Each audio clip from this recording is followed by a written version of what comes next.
Evening, bookworm folks. Hopefully, we are finding you well this Sunday evening, post Thanksgiving. I'm just gonna wait a little bit for Miss Hattie to jump on. Oop, there she is. And yep, accept. Here we go. It's been a minute since we've done one of our go lives, so there we are. Hey, sis, first time. What is happening? Nope, that was me. That was me. Oh, okay. Being an idiot. What you got? Yeah, I turned my screen off. I was trying to put the volume down because it was really loud on my end, but the buttons are on both sides, and so it was, yeah. Anyway, That's what you did there, sis. that was me. Yep, with my technical difficulties. This is my new phone, and Yes. George got a new internet extender for our house, so I'm back in my office instead of the kitchen. You're back in your office again. Look at your pretty twinkle lights. No, aren't they great? Oh, your stars. I love your star. I know that star's from Hannah. I love it. Yeah, I can actually pick it out, but I do love it. Yeah, it's great. Jamie really loved it too. When she was here, because this is our guest room, so she was in here and saying, "Oh, I love your twinkle lights, and I love your star." And I'm like, "Yeah, that's from Hannah." It's good. It's sis you got there. So we'll see how the internet goes. Well, I was just saying, George got a new extender for our internet in the house. And so I'm back here. We'll see how it works. Hopefully. So far, so good. Yeah, it's going good so far. So hopefully it stays that way. Hit the wrong button. I know. Inevitably. I know. So, yeah. Anyway, that's what I got. I'm drinking some Larceny whiskey this evening. It's really delicious. Water. I had my whiskey on Friday night. I took some whiskey over for D&D on Friday night. So I have some water too. So we'll see how this goes. It could be either great or I'm going to be asleep in 15 minutes. Those are the two options. Normally I would say that would be true, but we are going to be talking about books. I know that is. So that doesn't help with the. Yeah, I bet you're going to stay awake. That's what I'm going to wake me up. Yeah. Wake me up. Lots of Christmas, lots of decorating today, so I'm just a little. Here we go. Yeah. So, we are just doing a regular BiblioTalk. Yeah. If you'd like to join us, we'd love to have you. Tell us what you're reading right now. We have been nailing Nonfiction November. For sure. Who I keep meaning to look up the original creator of Nonfiction November and name her. I think it's like Olive Books or something. Yeah, I think it's Olive Books. Olive Books. I think that's who it is. Yeah. So go and follow her if you like Nonfiction November, because it's not us. We didn't do this. This is not our. Not us. No. We totally piggyback. We're followers. We're followers on this. We're followers. Yeah. But you have been killing it, sis. I went through, because I said to George about 7:20ish, out here. I'm like, man, I gotta actually write down my books because I don't have them all. Yeah.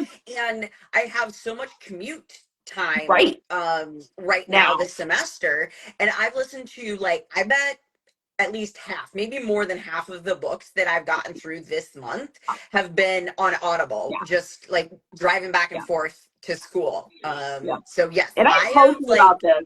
It's pretty amazing. You're pretty amazing when it comes to that, but I have to say, for those who are afraid or just not sure about nonfiction, I've been a late bloomer. I posted about this earlier, I think last week, I can't remember, but I've come to nonfiction much later in life. But nonfiction on audio books, whatever app you want to use, it is a win to get through some of these books that are so good, but they're kind of just hard to pick up.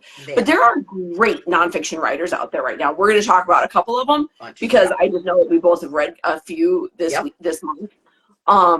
There's some great ones to start with if that's if you're I kind of want to try, but I don't know where to go, or what'll be interesting to me, or who's going to be a decent writer. And there are nonfiction writers who go real deep, who are tough, to get through. And if you read a lot, or if you're really interested in the topic, they're great, but they're a little less accessible to everybody. Yeah. But I'm a big proponent of the audio versions for nonfiction. If you want to read something because it seems important, or you just need to learn something, you really want to learn something, it's really helpful. It's just a really helpful way of like being able to integrate that. And I will say I have a lot of my nonfiction books that I listen to also in paper. Yeah. Because I go back and like I'll have them in the car with me when I stop. I'll like highlight things, I'll flag. I have a flag and a highlighter and a pen in my car for my listening. But I don't do it while driving. Let's hope not. Oh my gosh. But a lot of nonfiction stuff, it like inspires me, or it connects to something like I'm preaching or talking about or writing about. So I do a lot of flagging on that stuff. So and I just want to say too, just on this note about listening to the books too. If you like, if even if you don't have like a subscription or don't want to pay for that, like, okay, I'm a super like I'm the worst tech person on the planet. Hannah knows this is true. I literally like turned my phone off in the middle of this thing already. You already did your screen instead of volume. She's not sure which. I know. I mean, it's ridiculous. But I'm saying all that to tell everyone that even if you are not a tech person, if you do have a smartphone and a public library, you can get audio books for free from the library. And it is not that hard. I actually figured it out all by myself, which is a miracle in and of itself. But I'm telling you, if you just go to your library, they will absolutely help you. Help you do it, right? Libby, most of a lot of them is Libby. And like and I'll just say this, like there are like for popular books, there's sometimes a wait. Yes, there are. For some of them because they only have a certain number. But like honestly, I've never waited for a nonfiction book. I'm just gonna say that since we're talking about nonfiction November. Like I have never waited for a nonfiction. I don't do audio from the library, but I also know that like there's not a single nonfiction book that I've ever read that's been like, oh, you'll have to wait a little bit. You're in the queue.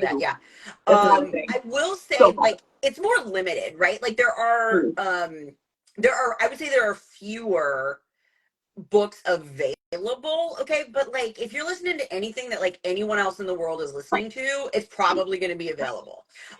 It just gets a little bit more difficult when you're like looking for like really specific things, which I have a tendency to like fall into that category on occasion, so that's why I do run into the whole like, oh, they don't have that one. Nothing I'm going to be talking about is going to be that problem for you. Like normal people books are totally available. For sure. And it's just a really great, it's a great thing that all public libraries have now. And it just makes it so accessible to people who have long commutes, who have that time to just like to listen, but they don't have time to, pick up a book when they get home, at night because they're, busy doing, life and whatnot. So, and it's free. If you do it through the public library, it's free. So I just wanted to just say that really quick and say it's really doable tech wise, because honestly, guys, if I can do it, literally anybody can do it except maybe our mother. Yeah, I would have to be mom's tech support. I will say that. It's hilarious how often she calls me or dad calls me for tech support stuff. I'm like the worst person. That is true. Of all of the people that they're related to, I don't know why they call you for it. I think it's because they think they can get a hold of me. I think I'm easier to get a hold of. That might be it. And I have George so that if I don't know it, I do have like a backup, but I'm also maybe a little easier to get a hold of, just because they don't have like the kids and the stuff going on all the time. So that's true. Okay, so first you do first. I have my first two, so you do your first two, and then we'll keep coming back to you after mine because you got to start though because you have the most. I have a ton. Okay, so I'll start with.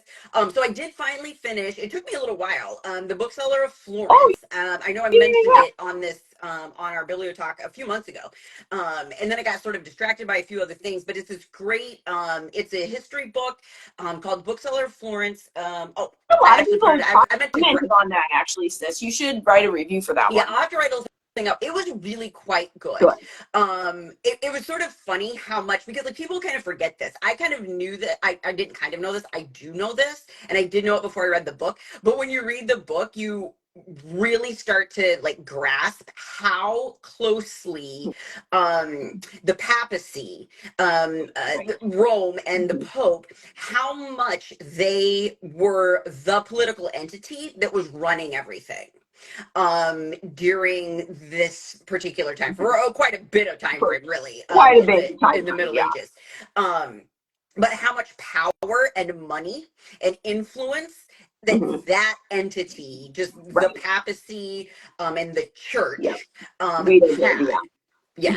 And so it was sort of like a great, I know that I teach, classes about this. So I knew that, but just to like see how closely it was related even to, just the manufacture of manuscripts, what Right. gets Right. manufactured, Absolutely. Right. what gets chosen, Right. to turn in, that's a scroll, that's a parchment that became codices, which are books, and like who got to choose, right? Right. Because who had the money and the Gatekeepers. influence to make Right. those decisions. Uh-huh. So that was just like a great aspect. It was just a reinforcement for me, but I think we do forget like the power and the political power and the money Particularly the power political power, right, and influence that that the church had. institution wielded across Yeah. Europe. All over, Mm-hmm. all over. Mm-hmm. I mean, this went all the way really to Constantinople too. Oh So I yeah. mean, it was Mm-hmm. really just yeah. Yeah.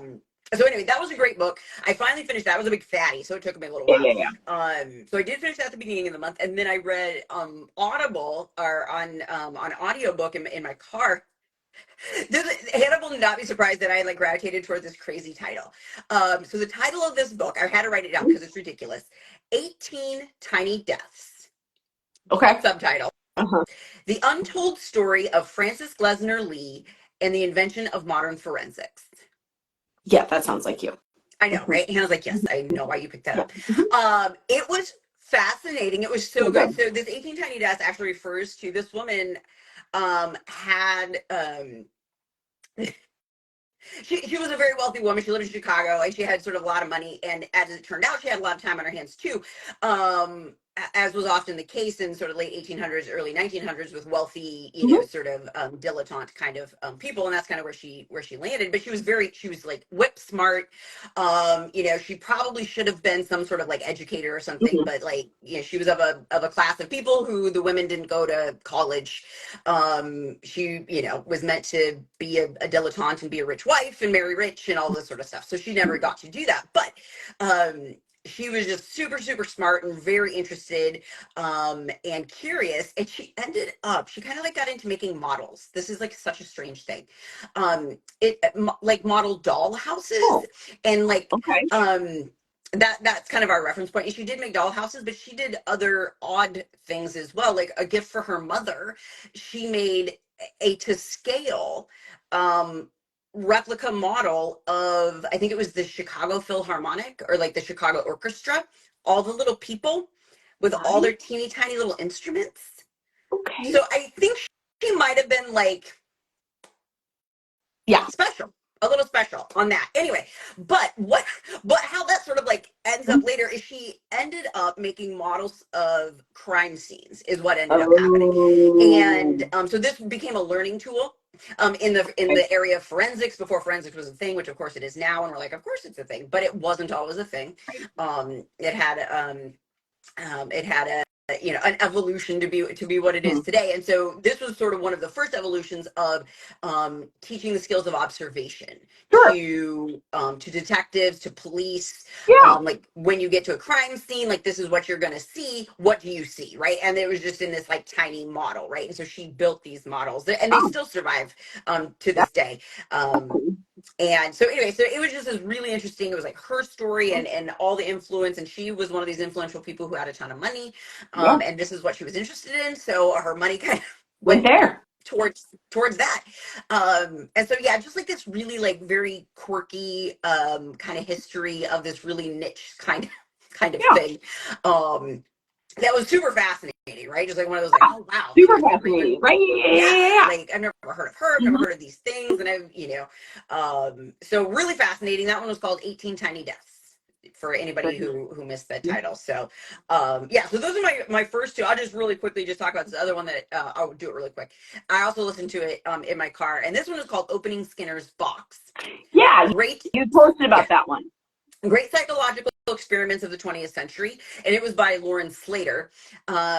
Super quirky writer, really quirky writer. She did some crazy stuff, like Mhm. so basically she's sort of like an investigative reporter kind of a writer, right? So she would like go and like do things that like Mhm. normal people would not do just to get like the story, to get the information, Sure. right? Right. Yeah. Yeah. Yeah. Um, And so basically this was sort of her investigating like all these psychological experiments that, you know, scientists did in the 20th century. They were horrifying, right? These experiments, like none of these experiments would even be allowed today.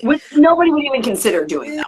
No. I mean, like the human rights violations were atrocious. I can't even talk about like the animal rights violations. Like there's just, these things would never happen today. But all this information really was gleaned from, you know, from these experiments nonetheless. And as horrifying as they were. And she like went, she talked to some of the people that were participants in some of these experiments and so on and so forth, and she just had this really sort of like dry sense of humor, and she did like the craziest stuff.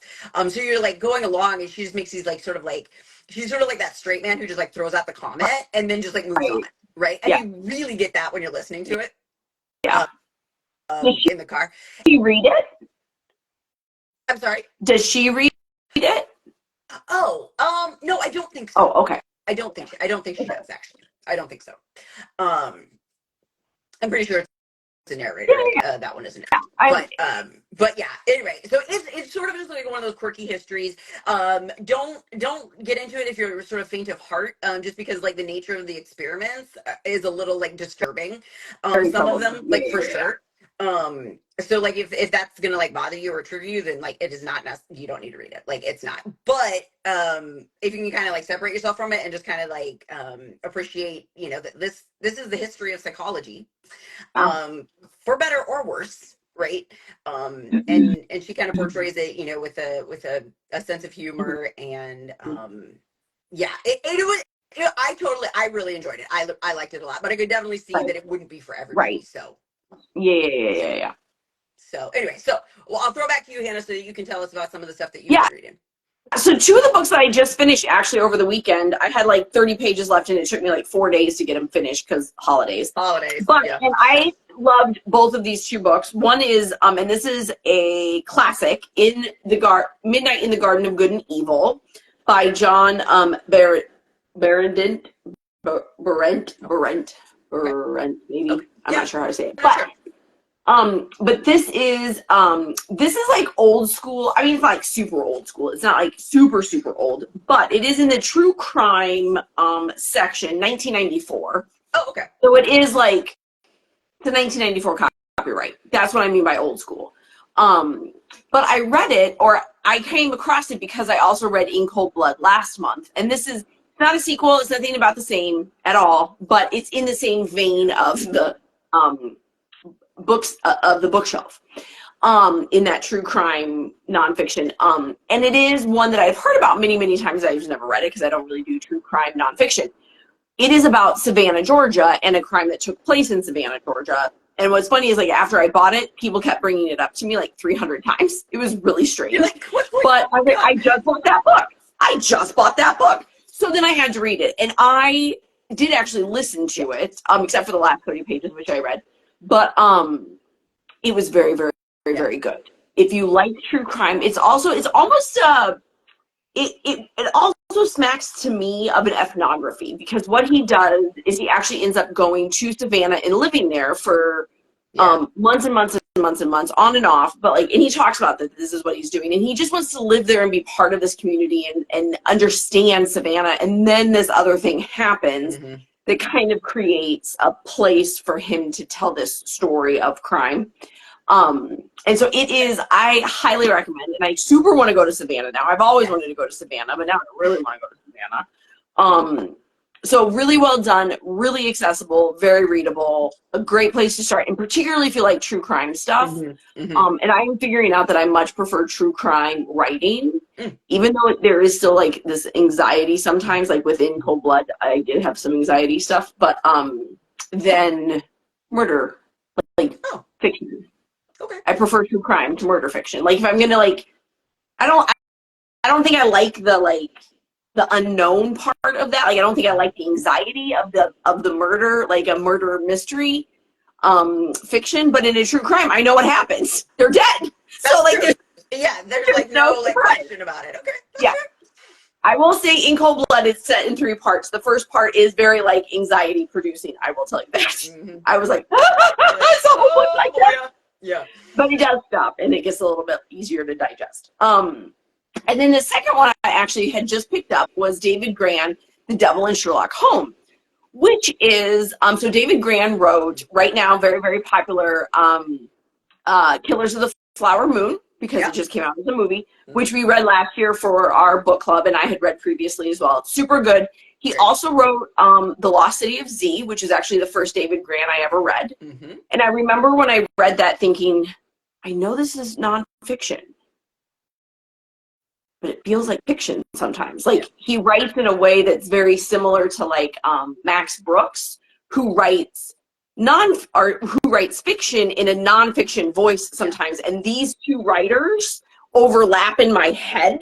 So if you read Max Brooks and you read David Grann, you kind of just have to be like, okay, which one? Wait, no, zombies aren't real. Zombies aren't real. The Lost City of Z is. Right. It just is like they're very similar in terms of like voice. But this one, what I really liked about this is actually a whole set of what I would call short stories. They're essays about nonfiction things, but they're short stories because David Grann is a story writer. He writes stories, but there's things that he's researched, weird, just like a plethora of different things. One from a gentleman who, was he murdered or not, who was a Sherlock Holmes enthusiast. This is the first story. In the middle of the book, you read this whole story about the pipes underneath New York City, and that they're like going to die sometime, and nobody's going to get water in New York City. It's very terrifying, very end of the world-ish, and is also like, oh my God, I never thought about that. Yeah, there's pipes down there, and there have been for years and years and years. Anyway, so that was really interesting. And then the last couple of them are very true crimey, which I didn't love as much because they're just not my genre, but there's just a plethora of interesting stories in here. I think he calls it Tales of Murder, Madness, and Obsession. Oh, wow. Okay. So, and there's this one guy, I can't remember if he was French or he was, at the time, he just pretends, he's like a 45-year-old man. The story he's telling is this 45-year-old man who pretends to be a 16-year-old boy and gets away with it for like a year.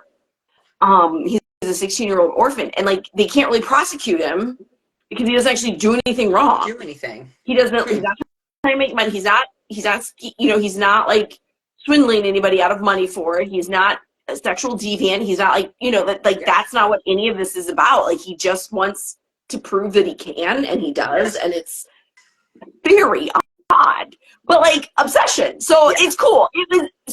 And apparently, one of them is called Trial by Fire.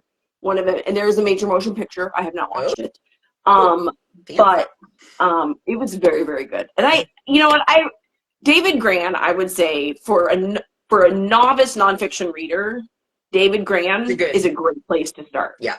In any of those that sound interesting to you, look him up. I think he's coming out with a brand new book too. There's one coming out. Maybe it came out this fall. It may be the one that I just read this month. What'd you read? I read The Wager by David Grann. The one on the ship. A Tale of Shipwreck, Mutiny, and Murder. See, I told you. Yep. He's a good start. He's a good place to start. He really is. And I got this one right away on an audio book from the library. Oh, I mean, and this is a pretty new book. And I think I looked it up. One, I think in 2023. I think that's it. Yeah. I think it's his newest one. And I mean, I literally looked it up, and it was borrow, and I borrowed it, and there was no wait at all. It was very good too. By the way, he's a great writer. He's a good writer. He writes in a way that like makes you want to like either keep listening or keep reading. Yeah, he's a storyteller. He really is a storyteller. Yeah. And he tells this story, The Wager, is basically, it's exactly what is a shipwreck, of mutiny, and murder. I mean, like, that's literally what's going on here. Yeah.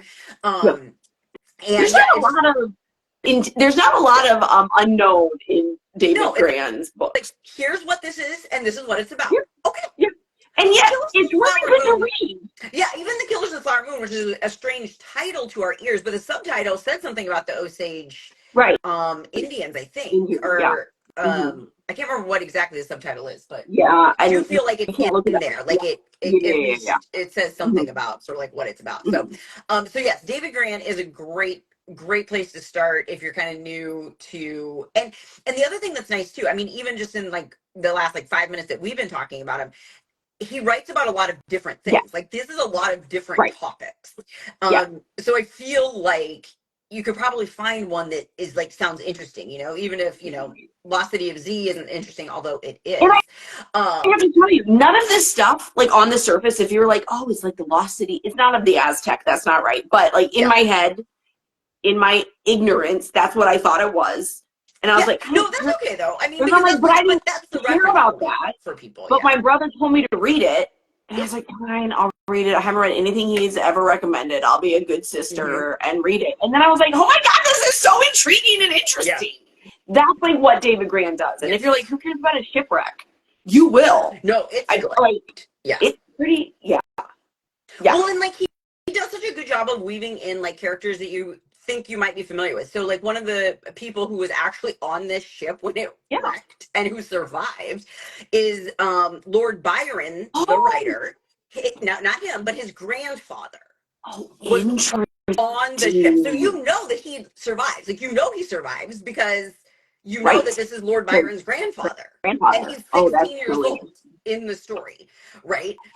So you know that he's gonna survive. So now it's like, oh my gosh, like who's gonna live? Who's gonna die? Like he totally like sucks you in, but he gives you like these points of like of reference, right? Just like these hints of things that you probably will know, or at least like pretty much everyone's heard of Lord Byron, even if they have no idea who he is. He does. You're right. He's very good at that, connecting things to like, and I'm not going to say pop culture. It's not exactly pop culture, but like it's just like culture, like the things that we know that you know, somehow through our education we like glean a little bit. Yes. Like everyone's heard of El Dorado, sort of, right? This lost city. It's not. That's not the Lost City of Z. But I mean, but even so, it's like it's enough, right? Of a connection, even though it's not right. It's enough of a connection, even though this isn't Lord Byron. I just want to be really clear. None of what I thought that book was about was accurate. But like that's sort of the thing too, right? It's like it isn't actually Lord Byron who's in the book. It's Lord Byron's grandfather, right? Like, and it's the same sort of thing. It's like you think like maybe you know a connection, but then it sort of turns out like, okay, wow, I was a little bit way off there, but I was still intrigued enough to pick it up and want to read it, and I actually wanted to read it, you know, once I got going. So before you keep going though, I do want to say, okay, so we're kind of like talking up David Grann a lot. Great place to start. I also want you to talk about Moore. What's her name? What's her first name? The writer Moore. Emily Moore?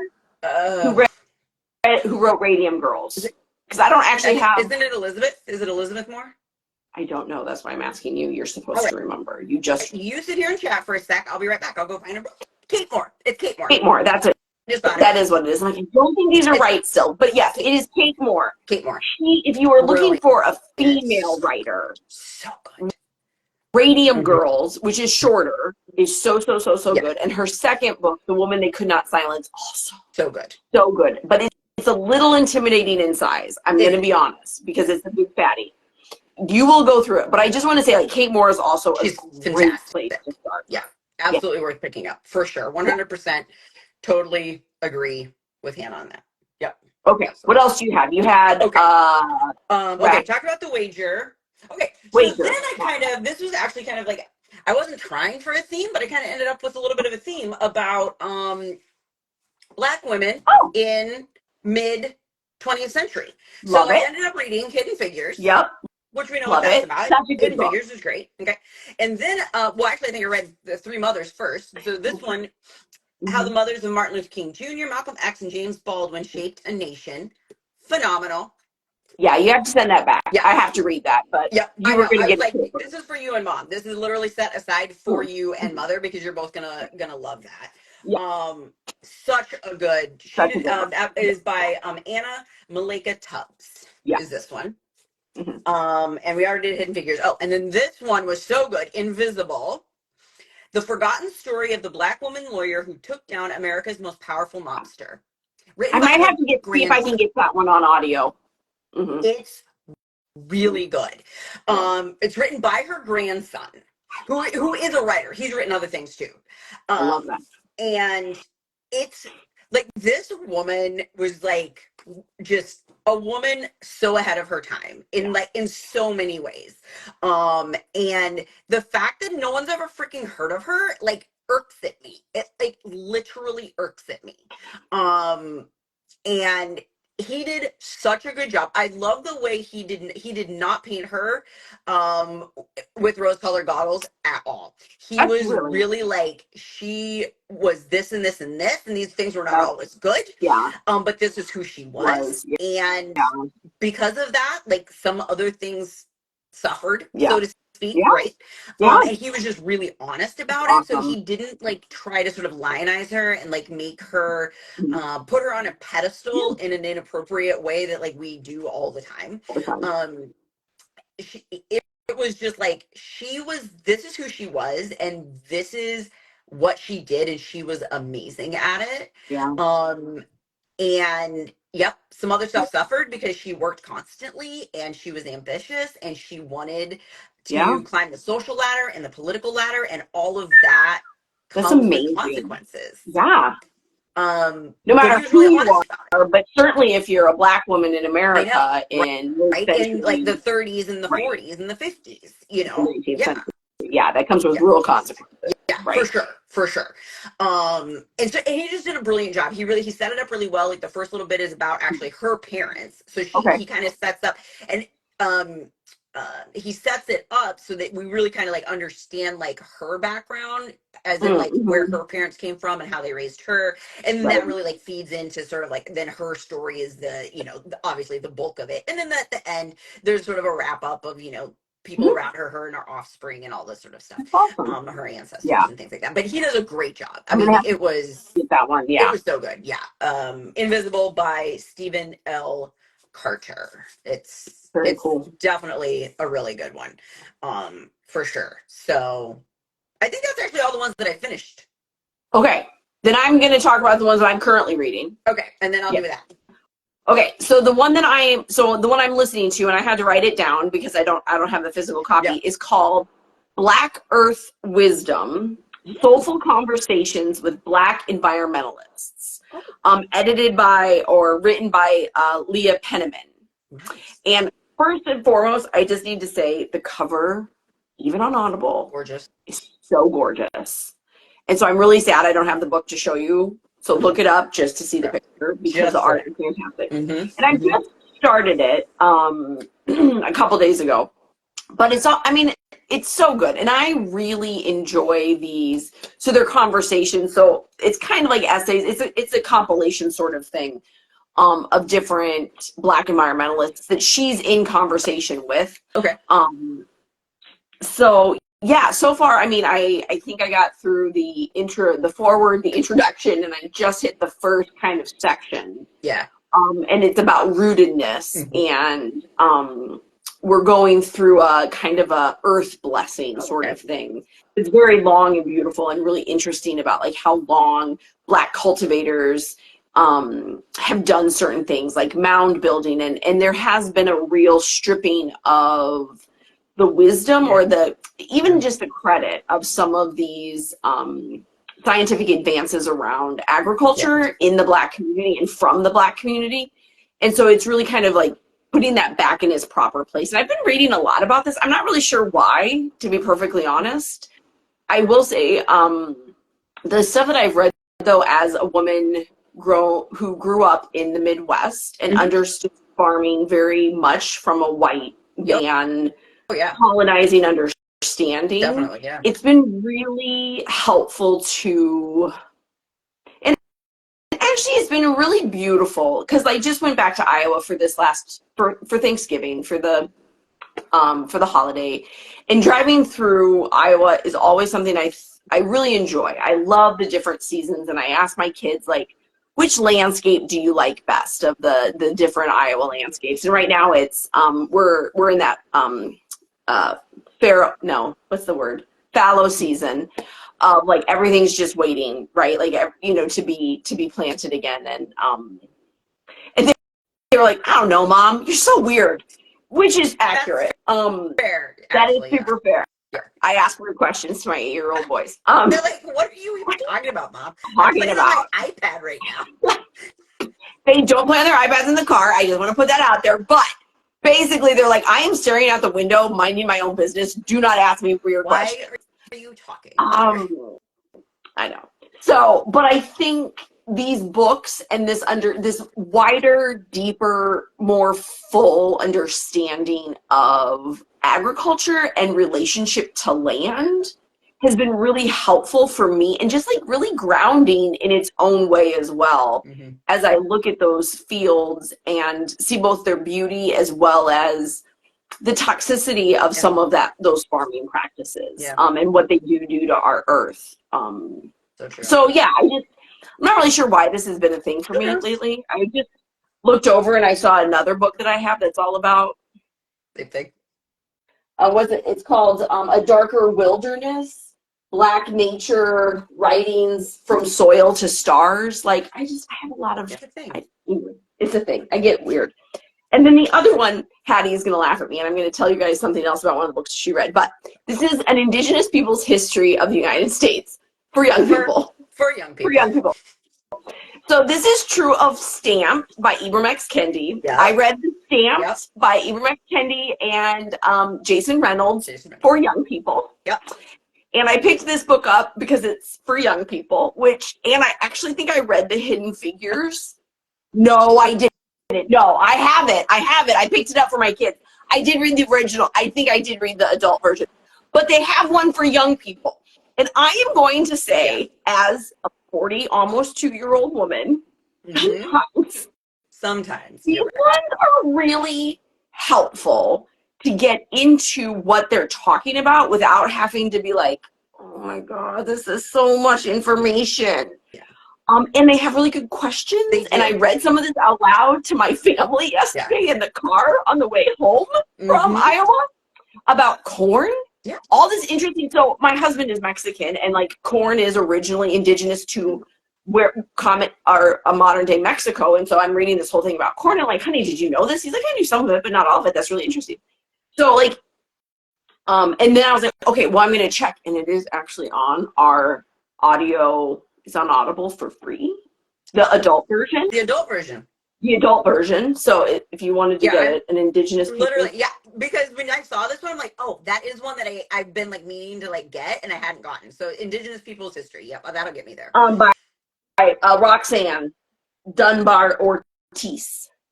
So it's very, very good so far. I'm on page 24. But I am loving it. And I did pull I'm listening to the other audio, but I will absolutely read this book and then listen to the other one, and then you just like get it 2 times through, and it's great. Oh, yeah. It's like fine. Like, it's not a bad thing at all. Yeah. No. It's definitely like, it's like a good, let's reinforce, like add a little bit here and there. That's great. Yeah. I love that. So I just wanted to say that. And then the last one is a crazy little, it's called Spirit Speak. This is for church. Yeah. It's Lament and Celebration and Preaching by Luke A. Powery. Very nice. So nobody really cares about it, which is fine. But it is what I am also reading for my, I don't read a lot of church books, to be perfectly honest, but I've been meaning to read that one. And Lament and Celebration and Preaching seems pretty accurate right now. Right now, so I was like, sure does. I think I should read that for this important season of Advent while we celebrate a lot, but there's a lot of lamenting that should be happening too. Should be happening for sure, yes. And on that note, I'll just share what I'm reading for my work for school. So Hannah knows this. At the end of each semester, I let my students choose a novel. I teach theology, and I let them choose a novel. I give them a choice of 3. They don't get to pick anything. They get a choice of 3. And both of my classes this semester chose The Martian by Andy Weir. Which I haven't read. I've seen the movie, the one with Matt Damon in it, which I'm going to watch again. I haven't actually read the book. So I am looking forward to, it doesn't look like it's actually like super intense or anything, which is kind of nice. I didn't really know. No. So it looks like it's going to be kind of a quick read. And he's a really fiction writer. Yeah. I think we'll have tons to talk about. You know, it was funny because we had a Friendsgiving, had a bunch of our friends over last weekend, and it just came up in conversation, and I mentioned, that my class was reading this, and of course my friends know they teach theology, and they're like, well, what does that book have to do with theology? And I'm like, well, oh my goodness, I know, right? It's so I think I read it, but I named like 14 things that it has to do with theology. It's like, like everything, because everything has to do with theology, to be perfectly honest. But to be perfectly honest, if you want, I mean, it's the way in which we live. If God is part of that life, it's just a theological lens, right? It's just a way to understand. Like theological lens is just a way that we're going to look at this and the way we're going to talk about this, right? Big so in my fancy class, word, the hermeneutic. Yes. Nice job, Hannah. Thank you. Good job. I just earned my seminary degree. You did. Well done. So that's what I'm reading for work over the next couple of weeks. And I want to do a quick little shout out for this one because I forgot to mention that I finished this. Are you sending that to me, or am I getting I need my own copy you of will that need book, your, right? your own copy. Okay. I can't even like tell you how many pages I'm like underlining, and like it's so good. So this is called The Essential Feminist Reader. It's and edited by Estelle B. Friedman. And this was on one of the book lists from the Feminist Book Club, who we follow and do some of their events online. And it is 65, maybe 65 separate, 64 separate readings that are all just feminist writings. They're feminist writings. They start with Christine de Pizan, and they're all over the world. I love that so much. And there's men and there's women. And they literally start, I think Christine Pizan was like 1500s. Let me double check before I tell you totally wrong. And then somebody fact checked me. 1405. So I was wrong. It's 1405. Terrible. And it goes right up until I think the last one's like 2017. No, 2004. Okay, so this was probably had a slightly earlier publication date. But I literally read them like one or two a day. They're short, because they're just like little snippets of speeches of writings. And they were all phenomenal. And some of them I'm just like, oh my gosh, this is exactly yes. So many times I had that reaction. So that was totally worth reading. And I honestly am going to get one for Dad for his stocking. I'm going to be like, this is what you and Mom need to read. Because it's that good. And then finally, our book club book, I just started it. It's this gorgeous Remembering Shanghai. Have you started yours yet? I have not. I think I'm going to start. I actually think I'm going to start it this week, though. And then, because I was going to try and get Indigenous people first done, but I think I'm going to start it anyway because I'm just slightly worried. I'm just not sure how quickly I'll be able to read through it. So I want to make sure I get it. I read this much in a day and a half. It goes pretty fast. There's lots of pictures. And it's not hard reading. It's very like storytelling. And okay. So maybe I won't start it until I finish that one. It's very so I'll be able to get it done next week before I'm sorry, go ahead. I'll be able to get it finished from like the end of our next weekend to Thursday. Yeah. Okay. Okay. Yep. Like I probably will be done with this probably like Tuesday, Wednesday, depending on how much time I get to read. But I delved into it thinking, I'll just read a little bit, and like literally 100 pages later. It's really good, and I like the way it's styled very differently than I don't know that we've read anything in our book club that was quite like this. That's good. Because it's styled within the voice of the mother who's sort of telling her story. She's the one remembering Shanghai. But then her daughter is like with her on this journey. So some of the voice is the mother, and then some of the voice is the daughter. And then you kind of get some even earlier history about like how this family came into their money and the prestige that they had, and all this sort of stuff. So it's really good. I really like it, and it's tons of photos and pictures and things like that, which is like really fun when you're like actually, like learning about a person, right? And that person's family. It's kind of cool to have like the photos, so you have like faces to go with them. So I'm really glad that we picked this one for book club. I don't know if anyone else is gonna like it, but I really like it. Well, and you know what, Hattie? We're an oligarchy. Yeah, we are an oligarchy. Sorry. Yeah. My whiskey's kicking in. Big word. We're an oligarchy. Good job. It's okay. You're fine. We are an oligarchy, and I think people will appreciate it. I don't know. We'll see. But we'll see. Yep. I think what I love about our book club, though, is even if it's nothing that they ever would have picked up, I think 9 times out of 10, there are a couple books that people are like, what the hell, people? Like, why? Why did you make us read that? And that was terrible. And people stop and don't finish books that they don't want to read. That's fine. Totally fine. We're big supporters of that. Don't finish a book you don't want to finish. There's too many good books in the world. Don't do it. But I also think we have a group that really does enjoy, like, I'll never forget Stiff. I think that was the one by Mary Roach. That was like, all of us were like, none of us would have picked this up. I can't remember. We just decided we needed something humorous, and that was what it was. I had seen it because it's kind of like in the vein of stuff that I would read or like I would pick up, and I think I had seen it, and I was like, Hannah, let's just like see, like I don't know, it made me terrible. And everybody was like, I read it and I was like, what in the, and it was so good, and everybody liked it so much. But like, even not loving things, like I think people are really appreciative, and like I'm glad I read it, even if it's not my favorite book, even if I'm not going to read it again, even if like we have a good group that enjoys just like learning something new. So if this is about a family, that I can't imagine them being like, well, that was terrible. I can't believe you made me learn about a family. Yeah, I don't think that's going to happen at all. I think she's super interesting, and her family has a really interesting history. So I think that kind of like pulls you in like really quickly. So I don't think it'll be, and it's a pretty easy read. Lots of pictures. Like the story is very Everybody loves a picture. Yeah, I know, it's great, and you're learning a ton of stuff about Chinese culture. Yeah, you know?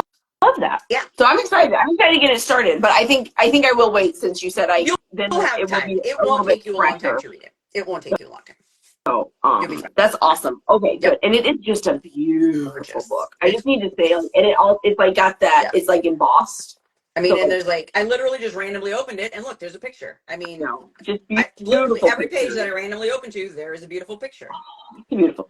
I like this one. Look at that. I know. It's gorgeous. And like the portraits of her, like the old photos of her.